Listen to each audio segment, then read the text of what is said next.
Yo, what's going on, guys? It is Kyle here from SpeedBets, bringing you guys another UFC video. Today, we are going to be taking on Johnny Walker versus Mingying Zhang, UFC Shanghai card. But first, I want to get one thing out of the way. Last week was my worst week of predictions, worst week of bets, worst week of locks, the worst week of just MMA, the worst display of MMA knowledge that I have had since the day I started this YouTube channel. Even since before I started making YouTube videos.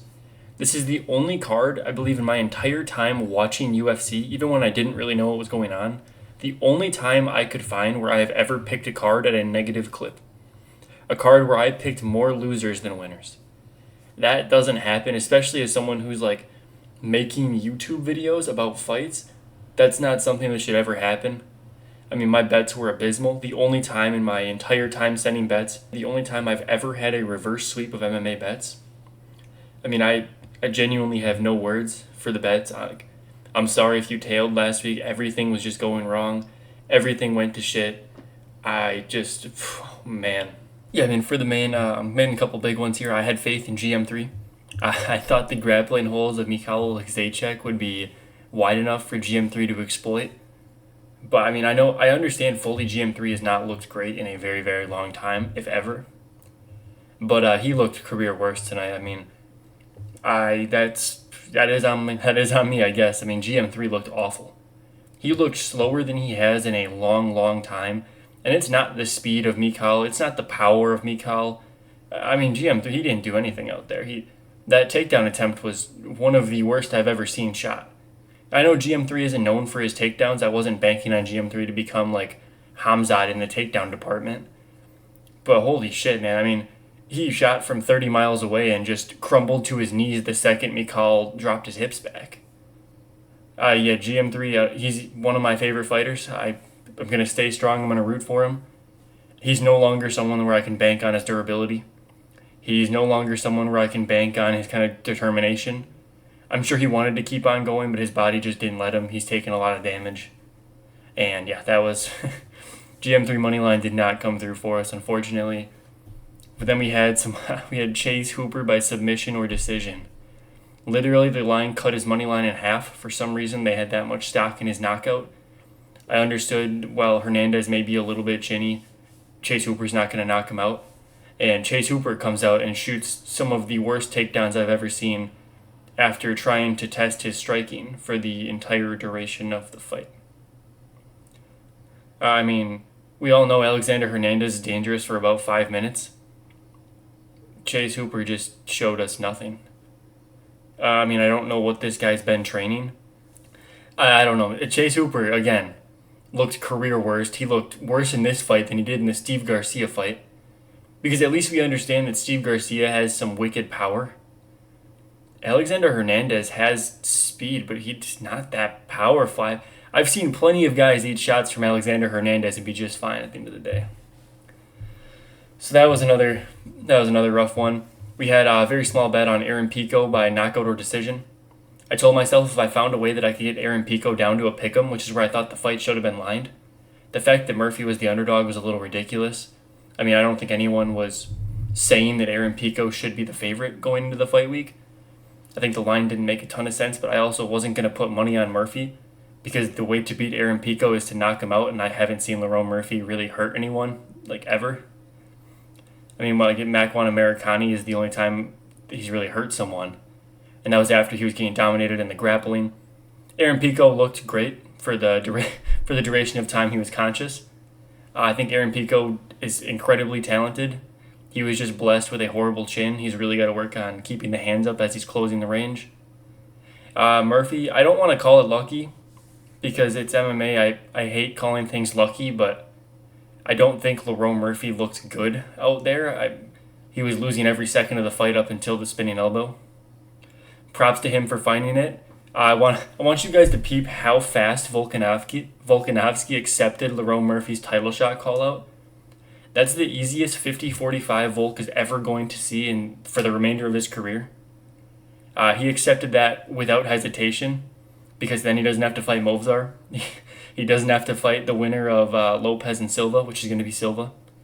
He gets to avoid Movsar and John Silva, and he gets Lerone fucking Murphy. Volkanovski jumped all over that, so that's cool. Hopefully we get to see that fight because, I mean, that's like house on Volkanovski type status. But then we had the over 2.5 for Jeff Neal and Carlos Prates. Now I'm about to go a little ballistic here. Jeff Neal was looking pretty damn good. Jeff Neal was doing everything he was supposed to be doing. He ate 1 or 2 big shots, but Jeff Neal is crazy durable. He catches the kick of Carlos Prates, pushes him up to the cage. He's holding him on the cage. There's about 10 seconds left in the round. Carlos Prates looks at him and goes, "You're a wrestler now?" and then starts laughing at him. Dude, who gives a shit? There's 10 seconds left in the round. You're good. Jeff Neal couldn't put his ego to the side. Just fucking looks at him, laughs, breaks the clinch. 10 seconds left. No reason other than ego to break the clinch right there. No reason. And then he gets spinning elbowed with 1 second left in the round. I mean, what are you doing, man? Why would you ever break that clinch? You were actually looking good in the distance striking. You were doing good things. It's not to say that Prates couldn't have found the knockout in the second round, couldn't have found the knockout in the first half of the third round. But why would you ever let go of the clinch? Because the dude's laughing at you? Who gives a shit, man? Who cares? That was some sorry-ass fight IQ, and I don't know what else to say about that one, man. And then we had a little bit on Kai Asakura by knockout. This guy is training with Merab. I'm watching videos of him sprawling on Merab. Not taking down Merab. He was stuffing every single takedown Merab was throwing at him.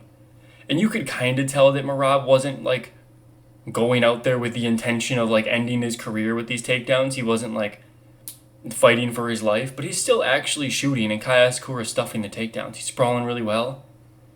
And then Tim Elliott comes out there, and Tim Elliott was taking down Asakura easier than Hamza was taking down Dricus. Asakura looked like he literally forgot that he was in an MMA fight. He didn't apply a single ounce of resistance to Tim Elliott's takedown attempts. It looked like Tim Elliott almost tripped and fell into the takedown. And Asakura had nothing for it. I mean, there was one time he got taken down and he popped right back up. I was like, oh shit, he's back in it. And then Tim Elliott just fell over and Kai Asakura fell down below him. That was horrific. I wasn't even that confident in Kai Asakura if you heard my breakdown. And then I still put him as one of the 5 locks for the week, man. And then another one that got us is we had Susurkayev by knockout or decision. 0 career submissions. And he comes out there in the first round and he's just eating punches. Literally getting served in the first round. Got his food served to him on a silver platter and it was fists. That's all he was doing is eating fists for the first round. Looked like he literally didn't even care.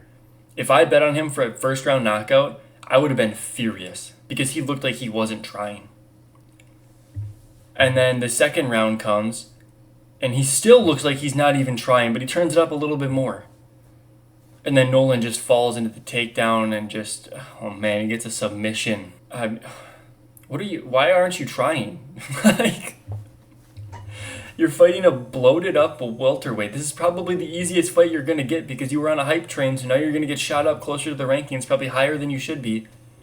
Why are you playing around like that, man? The liver kick was there. He landed one good liver kick in the first round and it visibly hurt Nolan. He really didn't like it and then you didn't go back to it once. I mean, holy shit. Everything for this night that could have went wrong for me went wrong. I was super confident in Hamzat, but didn't lay a dime on him for whatever reason that may be. I don't know. As a fan, I wanted Dricus to win because I thought it'd be funny, so I didn't want to bet on Hamzat. If you listen to my breakdown, I was extremely confident in Hamzat. I just put my money in the wrong spot this week. I almost bet on Jessica Andrade because I thought Lupi wasn't going to shoot takedowns. Or if she did shoot, she wasn't going to be successful. I mean, I was right. Lupi sucks and can't take down Jessica Andrade, one of the worst WMMA grapplers of all time. 1 for 14 on takedowns. That's what Lupi went. 1 for 14 against Jessica Andrade. Inexplicably bad performance by Lupi, but she still gets the win because Andrade is just horrific. So I'm glad I didn't bet on Andrade there, but Holy shit, yeah. Everything that could have went wrong did go wrong.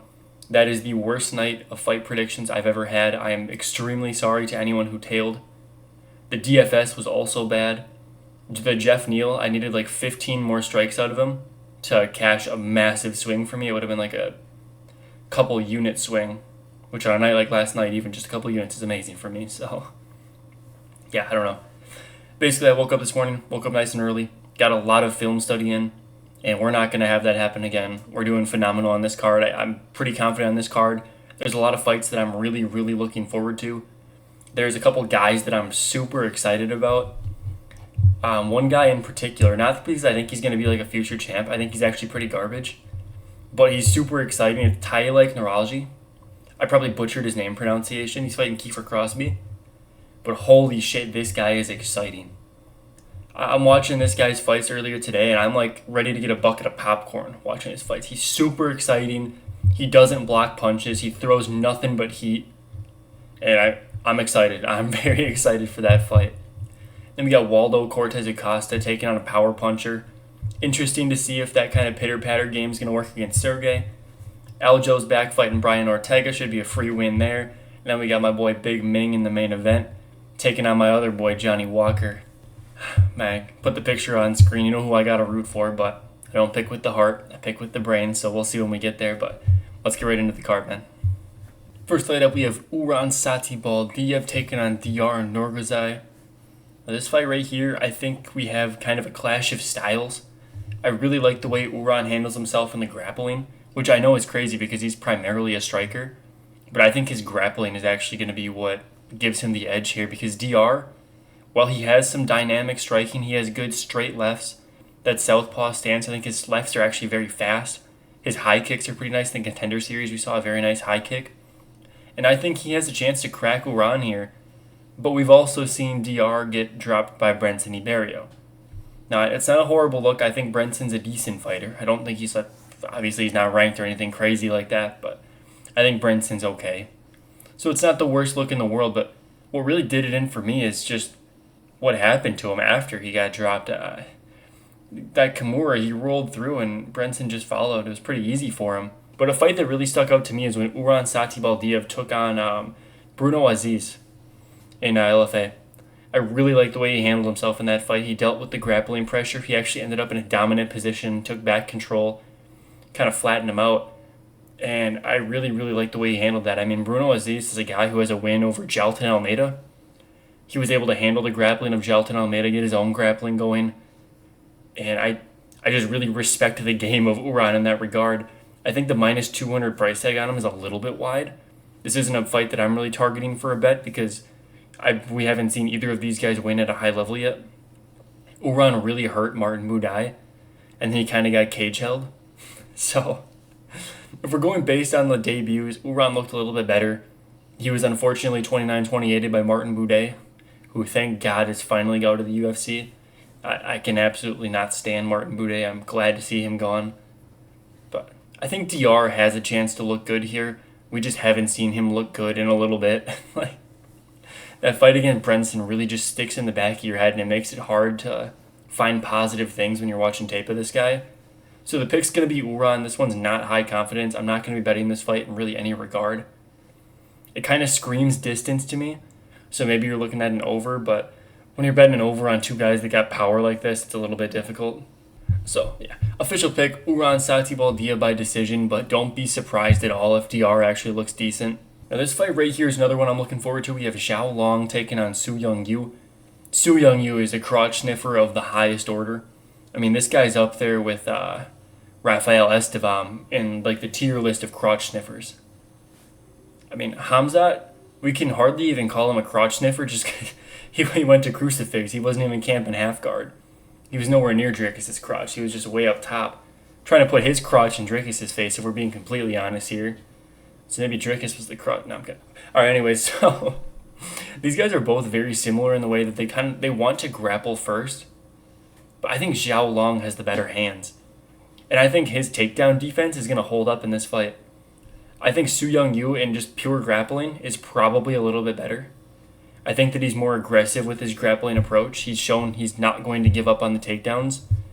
And When he gets you down, you're probably going to stay down. His control is actually pretty decent. Last time when he took on AJ Cunningham, he came in as a massive favorite. I mean, he won the fight 30-27. 5 out of 10 takedowns with like 8 minutes of control time.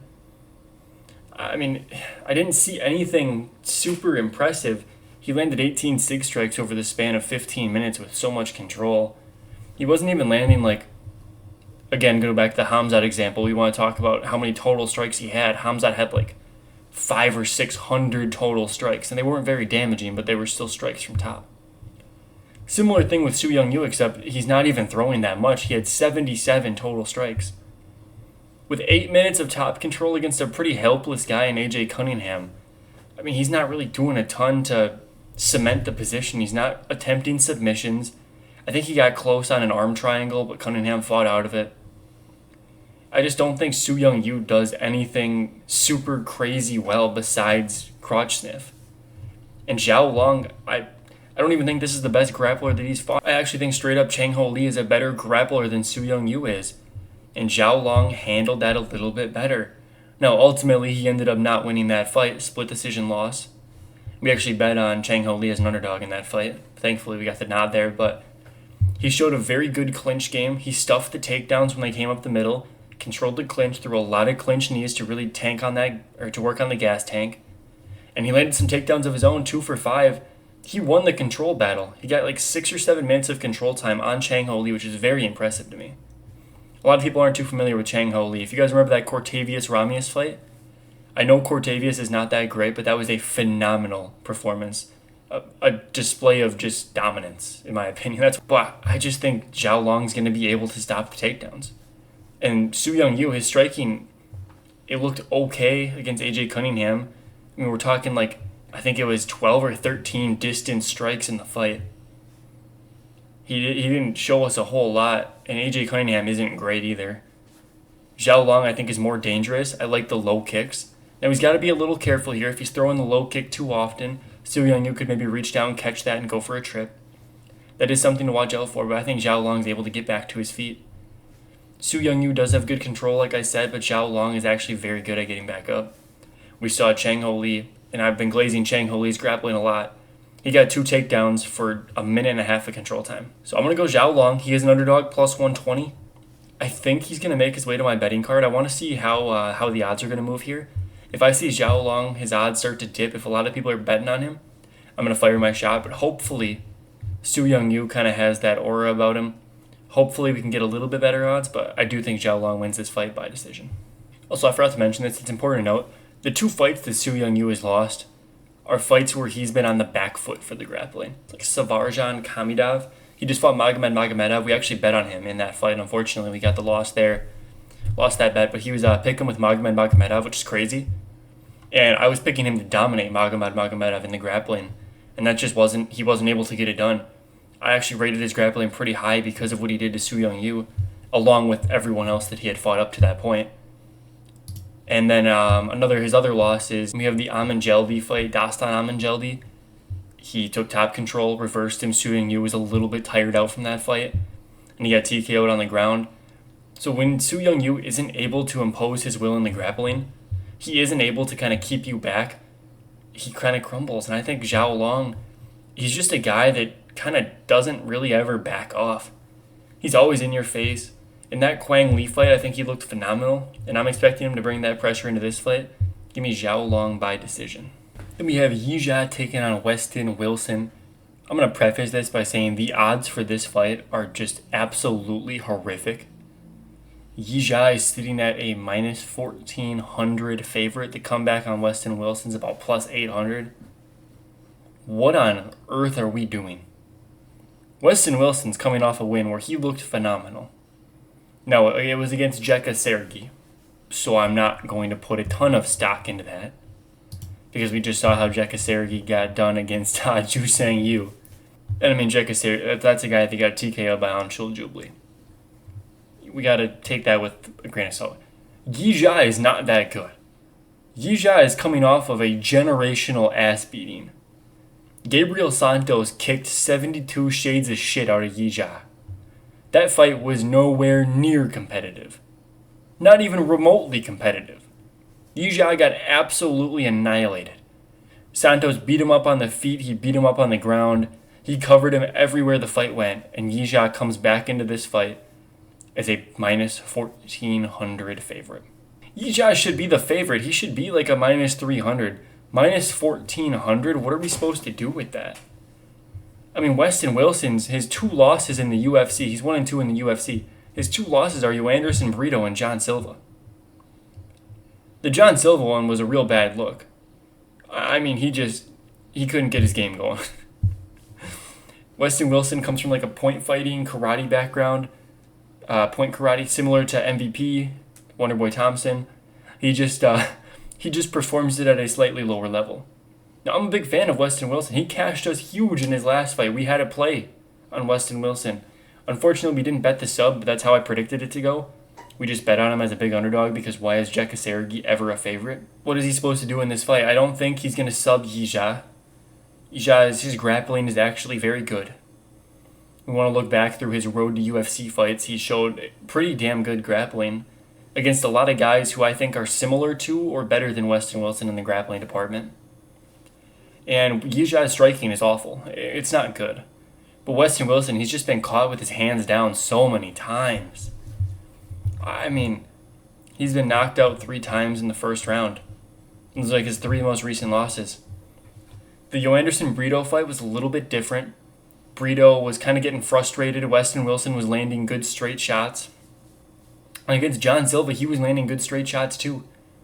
When Weston Wilson actually keeps his hands up and he just fires them down the pipe, he has a very good 1-2, which is where I think he is best suited in this fight. I think Weston Wilson is, more often than not, he's okay with being taken down, which causes problems. Against Brito, he didn't even try to stuff the takedown. I mean, he got put in the clinch against the cage, and Brito got a trip, but it looked like Weston Wilson was just okay with it because he instantly started trying to wall climb. He instantly looked like he was going to set something up, like even the stupid buggy choke or something. He looked like he was trying to do things in there off of his back. And then the commentary team was talking about in interviews for the week, Weston Wilson was telling them how he's more than okay being on his back. And that's just not a good philosophy to have because Yijia, if he gets on top, he's probably just going to sit there. I mean, his submission game is a little bit overrated in my opinion. It's his primary game, but it's also Weston Wilson's primary game. In theory, Weston Wilson is great, but in actual practice, he just hasn't really been able to put it all together at a high level. If you're talking like the 2 biggest organizations he's fought for, LFA, UFC, or I guess he fought once in Bellator as well, but across those 3 organizations, he's got 2 wins and 5 losses. At a high level, his game doesn't seem to work. But I know for a fact if we were to throw Weston Wilson back into throw Weston Wilson into some Aries FC fights, he's going to be the champ. Like, that's just the level this guy is. Unfortunately, I don't think he's going to be able to do much to Yijia. He's not going to be able to submit Yijia. Yeah, his takedown defense isn't good enough because he's okay being on his back. Against Brito, he tried rolling for the knee bar. He actually had a good knee bar attempt. It looked like it was pretty tight, but then Brito just started punching him, and he didn't stop punching him, and then he knocked Weston Wilson out he still had the knee bar in. When you get against guys that understand jiu-jitsu and they understand where they can position themselves to not get knee barred, you can't really get away with that kind of stuff. So, I mean, yeah, but Yijia is a super fun, super exciting grappler. If you want to watch one of the most fun fights that I could see when I was doing tape this week, it was Yijia versus Kiyomi Matsushima. I mean, this fight right here looked like 2 white belt spazzes going at it. I mean, they took each other down 6 times each, 12 takedowns in the fight. There were 5 reversals, couple submission attempts. They each had like 4 minutes of control. They just kept flipping back and forth. It was just a super fun fight, lots of fun scrambles. I mean, they ended the fight with the same exact number of significant strikes, nearly the same number of total strikes. It was just a super fun fight, super high-paced fight, but we didn't really learn a ton from that other than this guy just likes to scramble. In the Kaiwen Lee fight, you're going to see that he won by first-round armbar. What you don't know about that fight if you don't watch it is that he was actually getting handled on the feet. Like, he was getting handled pretty bad by Kaiwen Lee, and then Kaiwen shot a takedown for some reason and got it with ease, and then Yijia literally threw up an armbar, like the first thing he did in the guard. and Kaiwan ended up tapping. A horrible display. The commentary was gassing up Kaiwan striking for the whole fight, and he looked great on the feet. I don't know why he shot that takedown. But, yeah, and then against Sang-Woo Kim, the striking didn't even look great either there. In the first round, it was looking pretty bad, but he picked it up towards the second and the third as Kim gassed. I haven't seen Yijia's striking really look good in a few years.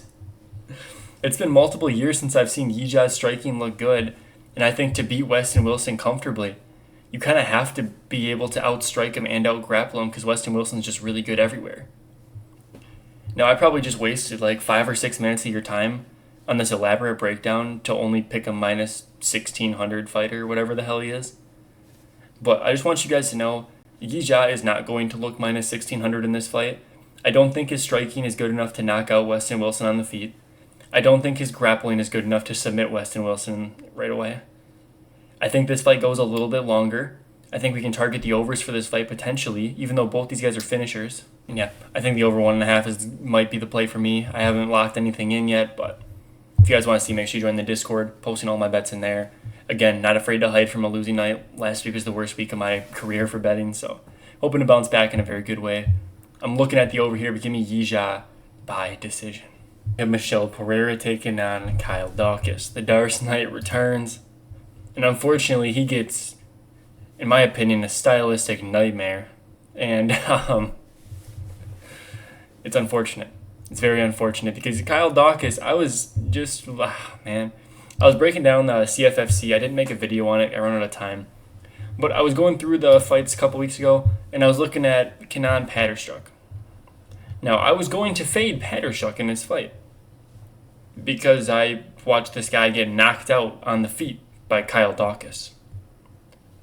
And I don't think highly of Kyle Dawkins. I'm going to get that out there right now. He got knocked out on the feet, head kicked and all. And I was going to bet against him, but I had to go to my jiu-jitsu training. So I didn't get to lock in my bet. I come back later that night and I see that he actually won a fight. This guy lost back-to-back to Kyle Dawkins and Johan Lanes.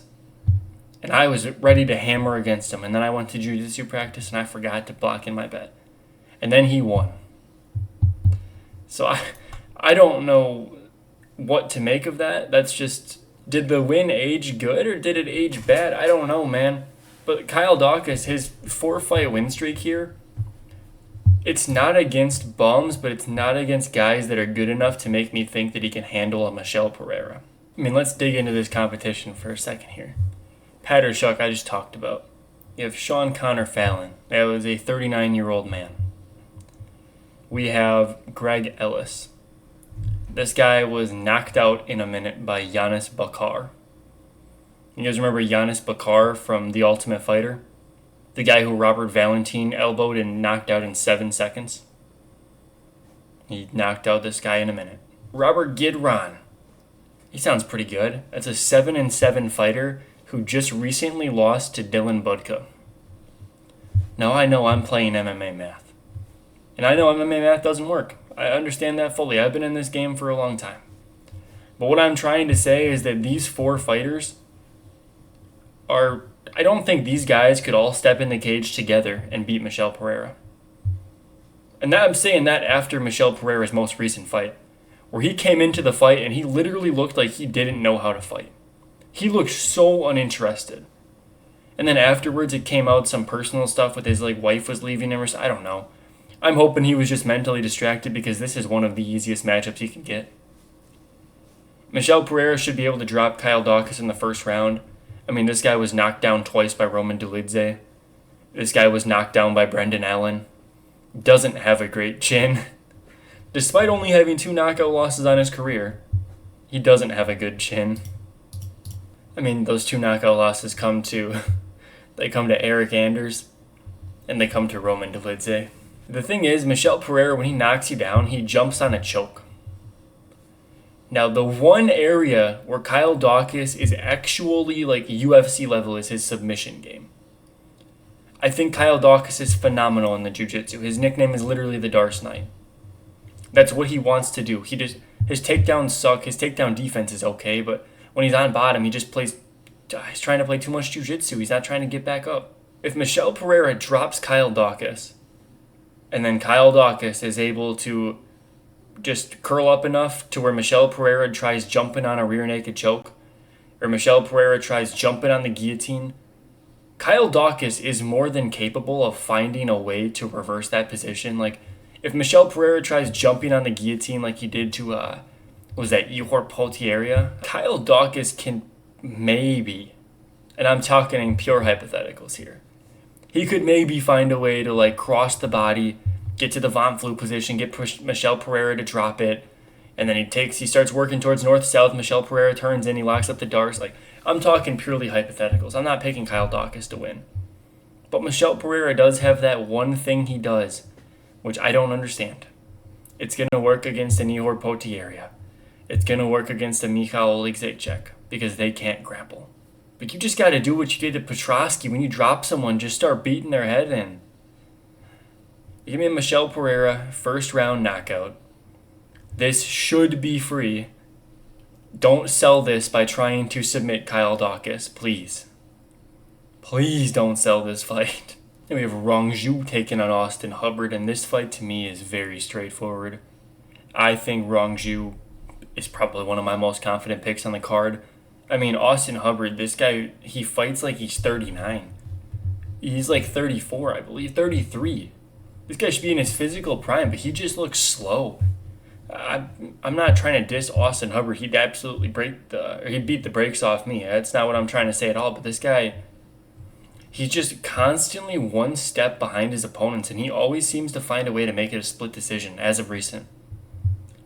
I thought the Mikhail Figlock fight, I thought that was a brutal robbery. I thought that was one of the worst decisions of 2024. I mean, I don't know how on earth you score that fight for Austin Hubbard. And the fact that all three judges scored it for Hubbard is ridiculous. I understand not a ton happened. And I understand that maybe just simply put, nothing happened. The judges fell asleep. They woke up.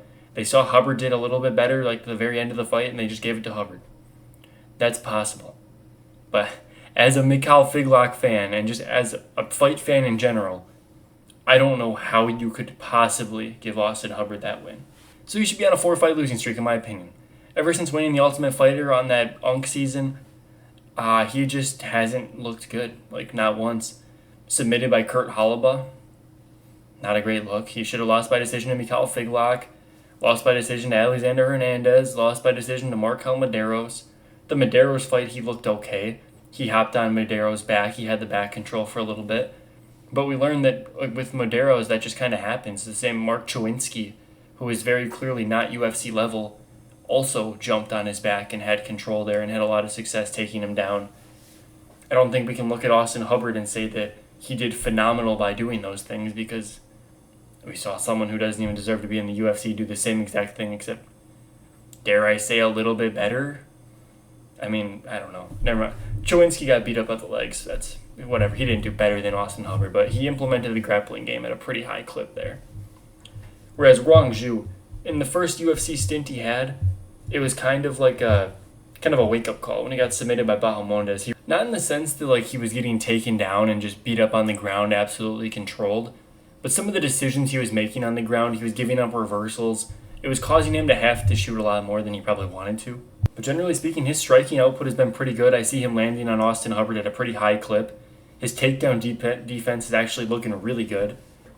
He stuffed everything Cody Steele was trying to throw his way for the most part. And then he beat up Cody Steele on the feet pretty bad. I mean, he like tripled up his strikes. We actually picked Rong Zhu and bet on Rong Zhu. Gave that one out on the channel. That was a big underdog play right there. And against Chris Padilla, he actually looked pretty good. I think Chris Padilla just so happens to be really good. So I'm not too... again, we bet on Chris Padilla there. Rong Zhu, betting on his fights, actually won me a bit of money now that I'm looking back at it. Because we bet on Chris Padilla as a big dog, then we bet on Rong Zhu as a big dog. He looked really good against Shin Haraguchi, who I think is a pretty promising prospect. He stuffed a lot of those takedowns. I mean, he still got taken down 4 times, but he didn't really get controlled for that long. 4 of 25 for takedowns is what Shin Haraguchi ended up doing. Only 3 minutes of control time. I'd say that's pretty successful if you watch any Shin Haraguchi fights. That people generally don't get up like that, you know? But yeah, I can't see what Austin Hubbard is going to do to win this fight. I think Rong Zhu at this point in his career has him covered everywhere. This guy's got worlds of experience, and he's the younger fighter. I mean, this guy has the same amount of wins as Austin Hubbard has fights, and he's like 8 years younger. I understand the Chinese regional scene, especially at like the lightweight and above. The competition isn't the most stiff. I think the Asian regional scene is a little bit stiffer when you get into like the flyweights, the bantamweights, the featherweights even. I mean, but it is what it is. I'm picking Rong Zhu to win this fight with pretty high confidence. Austin Hubbard, he might find a way to make it a split decision, but he's not going to get the win. Give me Rong Zhu by decision. Now we have Loner Kavanagh taking on Charles Johnson. Now, I am a big Loner Kavanagh hater. I don't believe in this guy at all. I think he is extremely overrated, and I feel like I am alone in this camp. I'm alone in this boat right now. Everybody seems to just love this guy. I've been money printing, betting against him. Not against him in the money line sense, because he is obviously undefeated. But for the last 2 fights, they've given me the plus 3.5 on his opponent at plus money, and I've been smacking. Cashed against Felipe Dos Santos. Because guess what? He got hurt pretty damn bad early, and he's like, yeah, well, gotta rustle him. Because he's not that good of a striker. And then Felipe Dos Santos, I mean, that guy's garbage, but whatever. It's Jose Ochoa. I mean, he went to war for no reason. We just saw Asio Almabayev beat Jose Ochoa up, like, badly. Like, didn't give him a moment of success. Like, I don't know. I'm going to do the same. I'm going to bet the plus 3.5 on Charles Johnson. It's probably not going to be minus money this time because I think Loner Kavanagh opened like minus 400. The lines come down to below minus 200. I think the whole world's kind of onto it now. Charles Johnson, never really been finished. I don't think Loner Kavanagh's a high-level finisher at all. Hence why I've been betting the plus 3.5 against him for so long. You're not going to finish Charles Johnson. The fight's going to decision. I don't think Charles Johnson's really going to finish you. I mean, Charles Johnson's just kind of a generalist. He does a little bit of everything at a pretty good pace. He hasn't really showed signs of gassing out. I don't think he's going to get taken down and smothered by Loner Kavanagh. I don't think Loner Kavanagh is capable of really hurting him too bad on the feet because I don't think Loner Kavanagh is that great. I think it's going to be a pitter-pat decision, 29-28 for either guy. Loner Kavanagh might try to mix in some takedowns. I think Charles Johnson's capable of stuffing them. He hadn't stuffed them in the past. Obviously, we know against like Mokaev, Cody Durden, Estevam. Those are 3 pretty high-level crotch sniffers. Loner Kavanagh's not a grapple-first guy. He is a striker. Loner Kavanagh's going to be a lot faster. He can dart in and out with his movement a lot better. He can move side to side. I think that can give Charles Johnson some problems. I think kind of the power coming back at him had him worried, didn't really let him get started. He didn't want to overextend and get clipped by anything. He had a couple of good shots. I mean, Temirov swings with everything. But I just wish the UFC would give this guy more winnable fights. Like fights where I can look at, like a Sumaderji fight. A fight where you can look at it and go, yeah, Charles Johnson's got that one. Because in his last 10 fights, 7 of those fights have guys that have only lost twice or less. There's like 4 or 5 undefeated prospects in that mix. And the other guys, it's like Josh Van that had 1 loss, Jake Hadley that had 2 losses, and Temirov that had 2 losses. I mean, what's a man to do? Poor Charles Johnson, but I think Charles Johnson's going to be the victim of a 29-28 decision loss. I don't know if I'm going to get around to a Loner Kavanagh bet. If I do, I might just bet him by decision, hopefully like plus 110, plus 120. Hopefully the books understand this guy isn't a finisher. Actually, you know what? I hope the books don't understand that. I hope the books price his knockout line and his decision line at the same. Because, dude, I'm telling you right now, his fight against Antoine Ho was a borderline fluke. All right, I'm getting a little crazy now, but we're going to move on before I start slandering Kavanagh some more here. We have Maheshate taking on Gage Young. Now, I'm going to be 100% honest. I don't know why Gage Young is the favorite here. The 2 high-level fights where we've seen this guy, where he's fighting under the UFC banner, he got 30-27 via grappling. He got 30-27 via striking.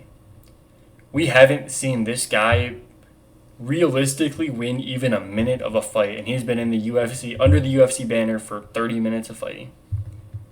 He's been worked in 2 different ways in every aspect of fighting. And he comes in as the favorite against a guy who has a couple decent UFC wins. Now, I don't think Mahashate is great. I don't. His fight against Steve, a lot of people are talking about the Steve Garcia fight, where he absolutely floored Steve Garcia twice. Yeah, that happened. If you guys watched the where I broke down Steve Garcia versus Calvin Kattar, I took like 5 to 6 minutes straight of just ripping into Steve Garcia and why I think Steve Garcia is garbage. That fight doesn't surprise me. Not one bit. I think Steve Garcia sucks. Now, I picked him to beat Calvin Kattar. Don't go thinking that I picked Calvin Kattar. I would never do that in this time, but yeah, we picked Steve Garcia by decision there. But that fight doesn't surprise me. That's what you should do to Steve Garcia. The guy doesn't block punches. He doesn't check low kicks. He's chinny as all hell. And, whatever.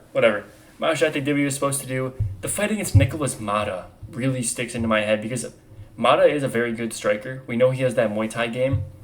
We know, I believe that was after Nicholas Mata kind of went to Thailand to really work on his Muay Thai. And it showed. He dropped him twice. Vyacheslav Borishev dropped him 3 times. Mahashate, he's kind of a give one to take one kind of fighter. But I don't think Gage Young has the power to punish that type of fighter. I think Gage Young is slightly lower output. I think he's going to struggle with the range a little bit. Not so much that their reach is like completely different, but Mahashate is just massive. This guy's going to come in there and he's going to be... The heights are listed at 6 foot and 5'9", but I wouldn't be surprised if it's more than that. I think Gage Young is pretty small. I think Mahashate is going to tower over him, and while the reaches aren't too much different, that kind of frame just makes everything a little bit harder. I think Mahashate can win this fight via knockout.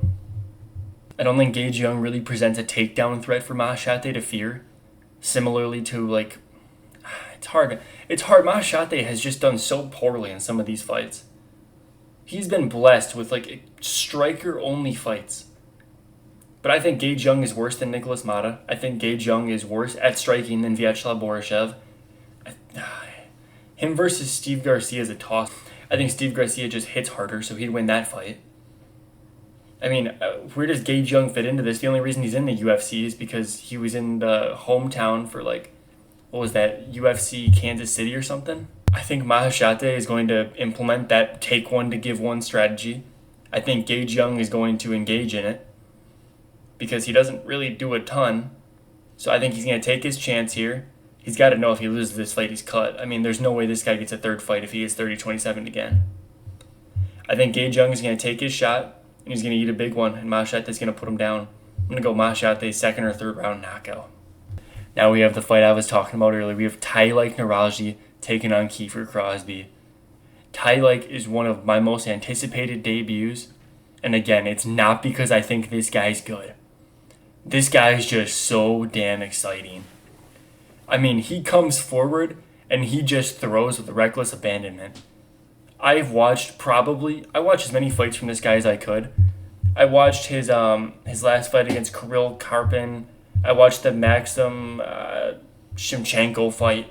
I watched the Douglas Ribeiro fight. I watched the Wang Qi fight. I watched the Meng Ding fight. I have never once seen this guy block a punch. Never once has this guy blocked a punch. It's insane. He just literally takes everything that you're throwing at him, just straight to the dome, and he comes back with 2 more of his own. For Kiefer Crosby, this is almost a blessing.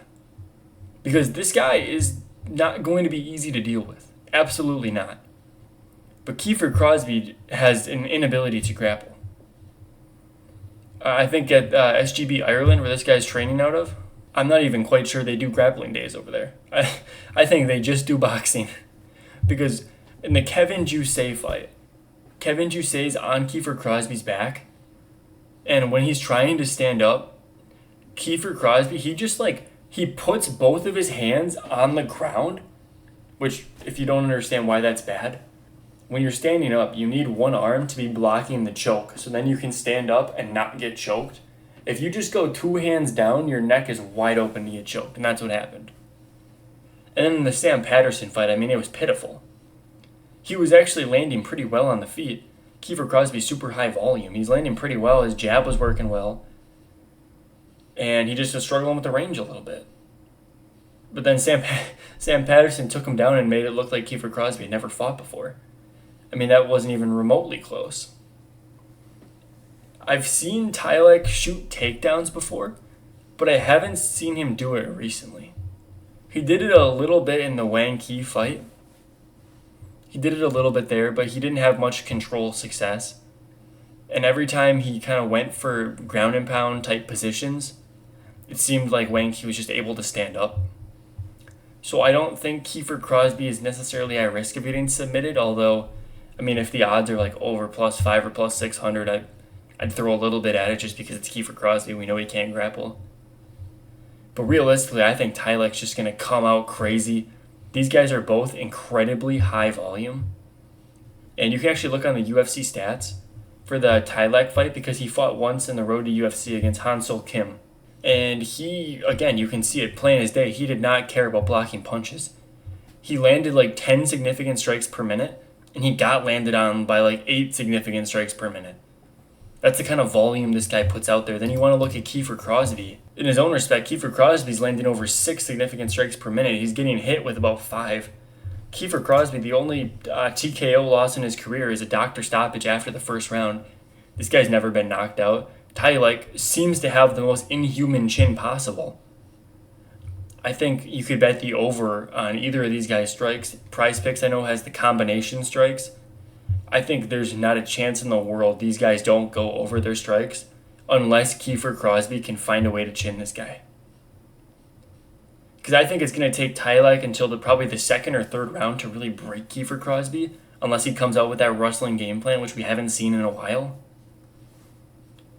I mean, I think we're going to be looking at like round 2 is going to be starting, and these guys are each going to have over 40 significant strikes. I think it's going to be one of those kind of fights, and I'm looking forward to it.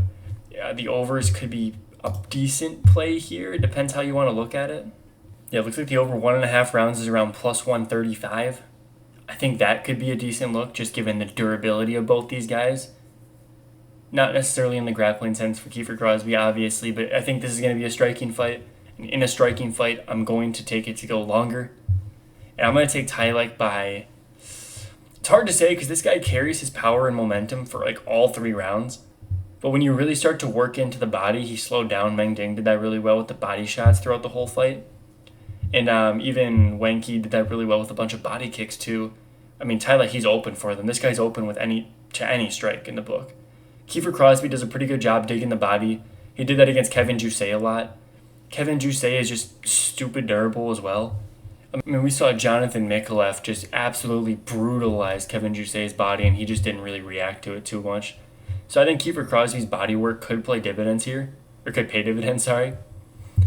I think like a Hail Mary flyer bet would be Kiefer Crosby round 3 body shot TKO.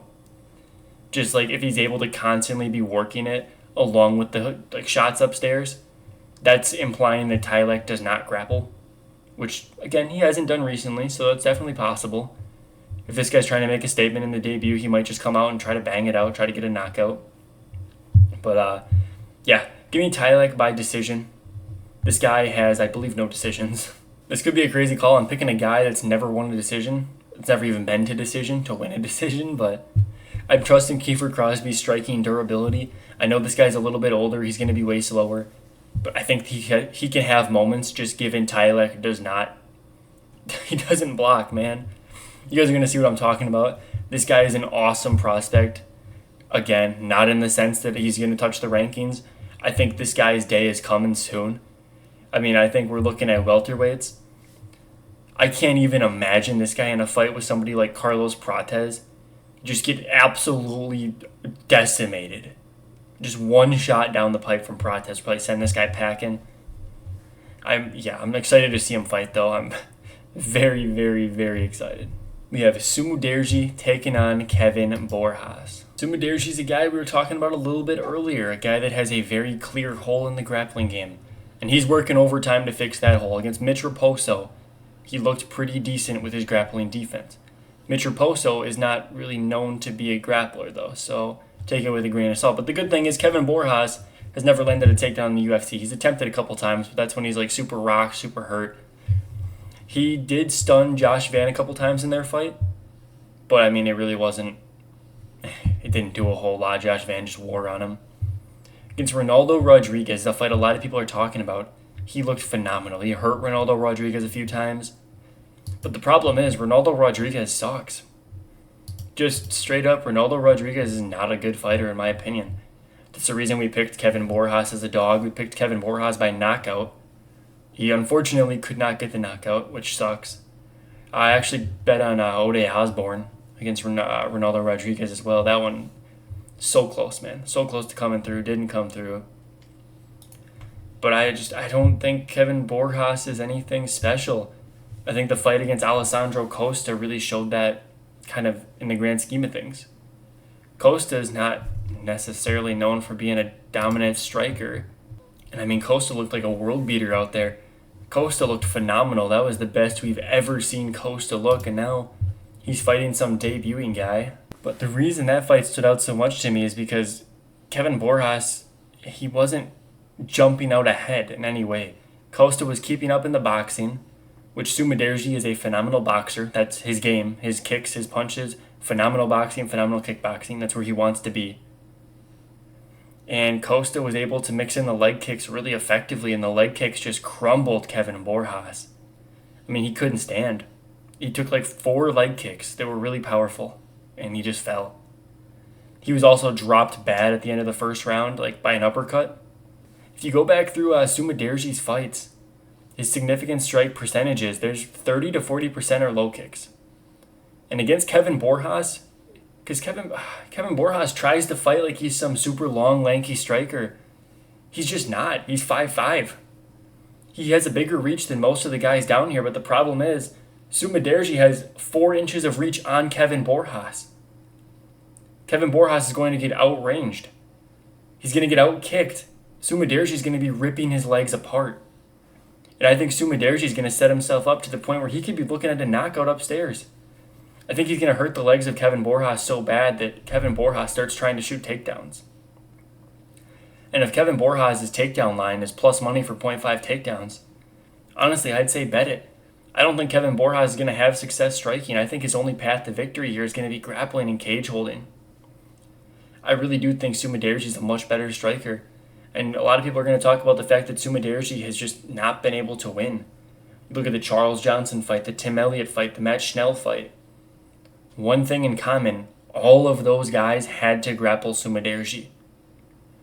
Kevin Borjas hasn't landed a takedown in the UFC. I think Sumaderji is probably going to dominate Kevin Borjas. I'm seeing a lot of people are betting Kevin Borjas, and I don't quite know why. Give me Sumaderji by decision. I think it's going to be a dominant decision. I know I was talking about the potential knockout setup. Kevin Borjas has that Peruvian chin. I think he'll be fine upstairs. He might get dropped a couple times. He might get leg rocked. I can't see a knockout coming for Sumaderji, unfortunately, even though I really want to pick that. But yeah, give me Sumaderji to kind of work Kevin Borjas. We have Sergey Pavlovich taking on Waldo Cortez Acosta. Now, man, I cannot catch a break on Waldo Cortez Acosta fights. I mean, I want to fade this guy so bad because I think he is absolutely garbage. I bet on Sergey Spivak last fight. Waldo did not win that fight. Punching someone's guard when they're blocking your punches does not equate a significant strike. I'm sorry. For the stat keepers, you go back through the stats in that fight, you're like, oh my god, Waldo dominated him in the striking. That's partially Spivak's fault, absolutely. Sergey Spivak, he sat there with his high guard like this, and Waldo just punched his guard, and they were just giving him sig strike after sig strike. Like, it's a blocked punch. It's not a significant strike. I'm sorry, but whatever. Waldo Cortez Acosta did not win that fight, straight up. Sergey Pavlovich, on the other hand, is much more powerful than Spivak. And Spivak had 0 success grappling. Zilch. None. Nada. Couldn't sniff a takedown. And I think Pavlovich might thrive in that type of fight where it's just going to be boxing. Because Waldo's not like coming at you, hawking you down. He's just kind of running. where Volkov was pressuring Pavlovich with the jab, backing him up a little bit. Now, I know in the past I've said with confidence that Sergey Pavlovich is garbage, and I do stand on that. Sergey Pavlovich only wins when you're willing to stand in front of him and trade hooks. When you're willing to step into the phone booth and go hook for hook, you're probably going to lose to Pavlovich every day of the week. It took an Aspinall blitzing him with the 1-2s that was way faster than Sergey. You have to be faster than Sergey to beat him, pretty much. I don't think Waldo is that fast. I don't think Waldo's good. This guy doesn't really do anything. But the fact of the matter is, he could probably run around and jab Pavlovich his head off. He probably could. And I think the line is crazy. Pavlovich should not be a minus 250 or whatever he is. I mean, when the line opened, I didn't even get a chance to send this one out. I'm not going to send this bet out because, the line's cooked right now. You can't even tail this if you wanted to. But I bet just like a small sprinkle on Waldo at like plus 290. That's such a stupid line. Pavlovich should not be minus 300. I'm picking Pavlovich to win this fight. I hope to God he just knocks Waldo's head off. But I can't bet Pavlovich at minus 250. He should be like minus 150, minus 160, something like that. He's the way more dangerous fighter. He has potential to lose a decision. He's not going to get knocked out by Waldo. That's never going to happen. Waldo's not knocking anyone out unless you're Ryan Spann. Give me Sergey Pavlovich. I'm just going to pray to God and go round one knockout. I hope he sends Waldo packing and we get this guy out of the UFC. Next up, we have Brian Ortega taking on Aljamain Sterling. And this fight, I'm not even going to waste your time. I'm not going to spend a ton of time breaking this one down. This fight should be primarily grappling. Aljo just had a very, very competitive fight with Movsar Evloev, who I think is the best fighter in this division right now. Just bar none. I think that Aljo is going to work Brian Ortega in the grappling for 3 rounds. He's not going to finish Brian Ortega. I can't see that happening. Is Brian Ortega live to land a fluke sub? Maybe. I mean, Aljo never been submitted, obviously. We know Aljo is very dominant in the grappling. He's been TKO'd twice, knocked out against O'Malley technically. That was a pretty bad stoppage. The Marlon Moraes one, that was bad. That was clean out. But who's really beating Aljamain Sterling? I don't know. I think Brian Ortega's path to victory is fluke sub. I can't see it. Is he going to throw Aljo in a triangle? I don't think so. I mean, the double chance for this fight, the double chance bet is just Ortega sub, Aljo decision. I think it's plain as day. I think Aljo decision is going to end up being like minus 150. I hate betting this much chalk on a fighter that I know is going to go to decision, but I think Aljo is one of my more confident picks. I can't see a world where Brian Ortega really comes through and wins this fight. It would take a fluke sub or some insane takedown defense, and I don't know if Brian Ortega has the takedown defense in his game. Aljo is taking down Movsar with ease. I mean, he came out and shot right away. He's keeping up in the grappling with Henry Cejudo. He's obviously took down the one-armed Dillashaw. Calvin Kattar got absolutely mollywopped, and Calvin Kattar had good takedown defense coming into that fight. I just think it's Aljo by decision all day, every day. Yeah. Death, taxes, and Aljo by decision. We have Johnny Walker taking on Zhang Minyang. Do I really need to break this fight down for you? Why is this a main event? Can I just ask that?